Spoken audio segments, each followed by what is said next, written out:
Bismillahirrahmanirrahim. Assalamu alaikum, dear students. Today we will read the chapter number 2, Evolution of Computers. In your previous lecture, you already have read about the evolution of computers. We will read it from the next page, the page number 14. So open your page number 14 of your book. मैं आपके सामने इसको पढ़ूंगी और साथ साथ आपको समझाऊंगी. You have to understand it properly. The first graphical user interface GUI was designed in the 1970s. अच्छा, graphical user interface GUI, जिसको हम शॉर्ट टर्म में GUI बोलते हैं, but in long term it is called the graphical user interface. What is a graphical user interface? It is a computer program designed to allow a computer user to interact easily with the computer. ठीक है, आपने एक ऐसा programme है, graphical user interface एक ऐसा programme design किया गया है कंप्यूटर यूज़र के लिए कि जिसकी वजह से वो कंप्यूटर को इजीली हैंडल कर सकता है, इजीली यूज़ कर सकता है, उसको कमांड्स दे सकता है by making choices from the menus और ग्रुप ऑफ आइकन्स. उसके ऊपर मेन्यूज़ बनाए जाते हैं, आइकन्स बनाए जाते हैं और उसको वो यूज़ करते हुए यूज़र जो है ईजीली कंप्यूटर के साथ इंटरेक्ट कर सकता है. That is called the graphical user interface. So, but it required a lot of processing power and a high quality monitor. लेकिन इस ग्राफिकल यूज़र इंटरफेस को यूज़ करने के लिए बहुत अच्छा वाला a lot of processing power चाहिए थी और हाई क्वालिटी मॉनिटर चाहिए थे, जो कि उन्होंने बना भी लिए बाद में. Both of which were very expensive. बना तो लिए but they were very expensive. Even then they are using it. A GUI uses visual elements such as menus and pointers to give commands to the computer. वही same बात कि GUI की वजह से हमने ऐसे एलिमेंट्स बना लिए. मेन्यूज़ होते हैं जिसमें पॉइंटर की हेल्प से उसमें से हम अपनी मर्ज़ी की चीज़ को सिलेक्ट कर लेते हैं और उसको हम फिर आगे उसको यूज़ करते हैं, उसको चलाते हैं या उसको कमांड्स देते हैं या जो भी हमने उस पर फंक्शन परफॉर्म करना होता है वो हम करते हैं. Microsoft Windows is an example of a GUI. ठीक है, ये जो माइक्रोसॉफ्ट विंडोज़ हमारे सामने बनी है ना, ये एक ग्राफिकल यूज़र इंटरफेस है. ये ऐसी विंडो है, जब इस विंडो को हम इंस्टॉल करते हैं तभी हम कंप्यूटर को ऑपरेट करने के काबिल होते हैं ना, क्योंकि we are not the programmers. तो हम उसको डायरेक्ट प्रोग्रामिंग में से जाके यूज़ नहीं कर सकते. हमें वो विंडो इंस्टॉल करते हैं, उसके अंदर सारे आइकन्स होते हैं, सारी चीज़ें होती हैं और हर दफ़ा कुछ टाइम के बाद एक नई विंडो इसीलिए आ जाती है कि वो मज़ीद उसके अंदर कुछ हमारे लिए अच्छी चीज़ें और बेटर और न्यू टेक्नोलॉजीज़ लेकर आती है. तो वो विंडो इंस्टॉल करते हैं कंप्यूटर के अंदर, लैपटॉप के अंदर, तो फिर हम कंप्यूटर को या लैपटॉप को हम बेटर वे में अपनी बात समझा सकते हैं और कमांड्स दे सकते हैं और जो जिस मकसद के लिए हम उसको यूज़ करना चाहते हैं हम उसको यूज़ करते हैं. In the 1980s with advances in technology. 1980s में, अच्छा ये जो पहले वाली बात थी 1970s की थी, अब टाइम चेंज हुआ, वक्त आगे गया. 1980s में विद एडवांसेस इन टेक्नोलॉजी, और दुनिया तरक्की करती जाती है, टेक्नोलॉजीज़ में भी मज़ीद एडवांसेस हो गई, मज़ीद तरक्की हो गई. GUIs became पॉपुलर, बहुत ज़्यादा पॉपुलर हो गए graphical user interface. This led to the development of the modern day computer, the laptop and handheld devices. तो इस डेवलपमेंट ने मज़ीद तरक्की की और उसकी वजह से आज जो हमारे पास ये जो कंप्यूटर्स हैं, लैपटॉप्स हैं और जो हैंड हेल्ड डिवाइसेस, यानी ये जो हमारे पास देखें हाथ में आ गए हैं छोटे कंप्यूटर, इतना छोटा हो गया है, लाइक का नोट मोबाइल जैसे हमारे पास आ गया है. अच्छा, इसी तरह हमारे पास छोटा क्या कहते हैं उसको, नोटबुक कंप्यूटर आ गया है, हमारे पास टच मोबाइल आ गया. ये पूरे एक कंप्यूटर इनके अंदर होते हैं जैसे. तो ये हमारे हाथ में इस तरह आ चुका है इस वक्त. तो इतनी ज़्यादा तरक्की एडवांसेस हो गई हैं टेक्नोलॉजी में. अच्छा students, there is an activity on page number 14. Write a paragraph on what you think computers will be like in the future. कि आपने एक ऐसा पैराग्राफ, ये आपकी बुक के ऊपर मौजूद है, you have to write few lines. कुछ भी आप लिख सकते हैं. आपने खुद सोचना है कि आज कंप्यूटर आपके पास इस फॉर्म में है कि ये इतनी ज़्यादा एडवांस फॉर्म में हो गया है कि it is like a small tablet, it's like a small mobile phone, touch mobile जो आपके पास है छोटा, देखें इतने छोटे साइज़ में कंप्यूटर है हमारे पास. पूरा कंप्यूटर इसके अंदर हमने एक किस्म का डाल दिया है. तो इतनी तरक्की हम कर चुके हैं. अब आपने ये सोचना है कि इससे आगे क्या एडवांसेस हो सकती हैं, इसके आगे आप और फ्यूचर में इसको कैसे इम्प्रूव कर सकते हैं. जो भी जैसे भी आपके माइंड में जो भी बात आती है, you have to write few 2 or 3 lines on your book page number 14। आपने वो 2-3 लाइन्स लिख के वो मुझे वापस सेंड करनी है, ठीक है। इसमें कोई शर्माना और घबराना नहीं है।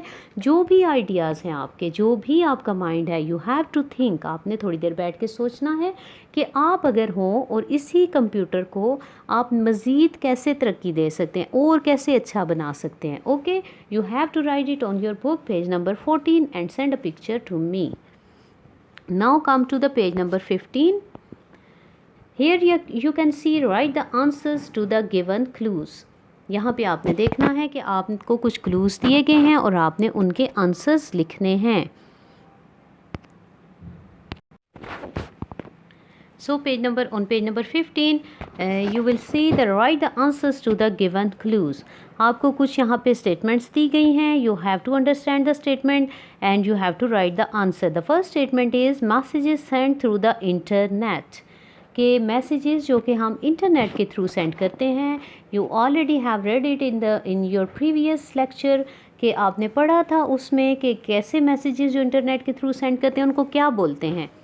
यस, आपके सामने यहाँ पे लिखा हुआ है ईमेल, उसको ईमेल बोलते हैं जो कि मैसेजेस हम इंटरनेट के थ्रू सेंड करते हैं। Tiny enough to fit in micro computers, इतने छोटे होते हैं ये कि ये माइक्रो कंप्यूटर्स के अंदर भी फिट हो जाते हैं। Like in our mobile phone, ये मोबाइल फ़ोन के अंदर भी तो फिट है ना। So these are the micro processor. Micro से आपने याद रखना है, माइक्रो छोटे को बोलते हैं, माइक्रो कंप्यूटर के अंदर ये हैं, तो ये माइक्रो प्रोसेसर्स हैं। ओके, छोटे वाले processor micro. GUI uses this to give commands। GUI इसको यूज़ करता है कमांड्स देने के लिए। GUI वो सिस्टम है ना सारा यूज़र इंटरफेस का, ग्राफिकल यूज़र इंटरफेस है, वो क्या चीज़ यूज़ करता है कमांड्स देने के लिए। पॉइंटर और माउस, पॉइंटर भी लिख सकते हैं और माउस भी लिख सकते हैं, दोनों में से एक भी लिख सकते हैं और दोनों भी लिख सकते हैं। The next is a global network of interconnected computers. जो हमने पूरे ग्लोब पे ग्लोबली जो हमने कंप्यूटर्स को इंटरकनेक्ट किया है आपस में, ठीक है। जैसे आप एक कंप्यूटर से किसी दूसरे कहीं भी दुनिया की किसी भी जगह पे एक मेल भेज सकते हैं, मैसेज भेज सकते हैं। कैसे भेजते हैं? थ्रू द इंटरनेट, ठीक है। A global network of, network है ना ये, a global network of interconnected computer is internet. Integrated circuits built on to a single chip, एक सिंगल चिप के ऊपर इंटीग्रेटेड सर्किट बिल्ट है, उसको क्या बोलते हैं? Micro processor. This is the same micro processor जिसके ऊपर एक इंटीग्रेटेड सर्किट बिल्ट हुआ है। हैज़ एन एट साइन, ये जो ए लिख के इसके साइड में यू लाइन से इसको एट बोलते हैं, ठीक है। Has an at sign, at sign कहाँ पे होता है? In your last page, page number 13 आपने एक ईमेल एड्रेस लिखा था ना, उसके अंदर एट यूज़ होता है। तो सो ईमेल एड्रेस आपने इसके आगे लिखना है has an at sign email address. Email address के अंदर ऐट का साइन होता है और ये मस्ट है जब आपने ईमेल एड्रेस अपना बनाना है। जैसे आपने कोई भी अपना नाम लिखा, उसके आगे आपने ऐट लिख के फिर आगे gmail.com पूरा लिखना है। अगर आपने ऐट मिस कर दिया तो वो आपके उसमें से नंबर्स माइनस हो जाएंगे। कंसिस्ट ऑफ 2 और मोर लोकल एरिया नेटवर्क, 2 या 2 से ज़्यादा लोकल एरिया नेटवर्क होते हैं इसमें। ये क्या है? WAN वैन या वाइड एरिया नेटवर्क, दोनों में से एक भी लिख सकते हैं। वैन इसका शॉर्ट है और इसको फुल बोलते हैं वाइड एरिया नेटवर्क। आपने ऑलरेडी इसके बारे में पढ़ लिया है। So complete it. Now the next is on the same page, page number 15, underline the correct answer. आपने करेक्ट आंसर्स को इसके ऊपर अंडरलाइन करना है।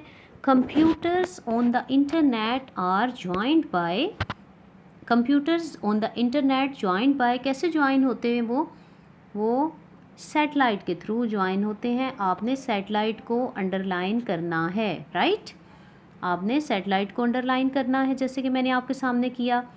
वैन स्टैंड्स फॉर WAN, अभी आपने पीछे भी पढ़ा है। वाइड एरिया नेटवर्क उसको कहते हैं या वर्ल्ड वाइड एरिया नेटवर्क, क्या कहते हैं उसको बोलते हैं wide area network. Wide area network को आपने अंडरलाइन करना है, wide area network. The internet या सैटेलाइट, मैंने इसको रेड इसलिए किया है कि आपको पता चले कि इन दोनों ऑप्शंस में से एक को आपने सिर्फ अंडरलाइन करना है। Internet and satellite is a global system of interconnected computer networks.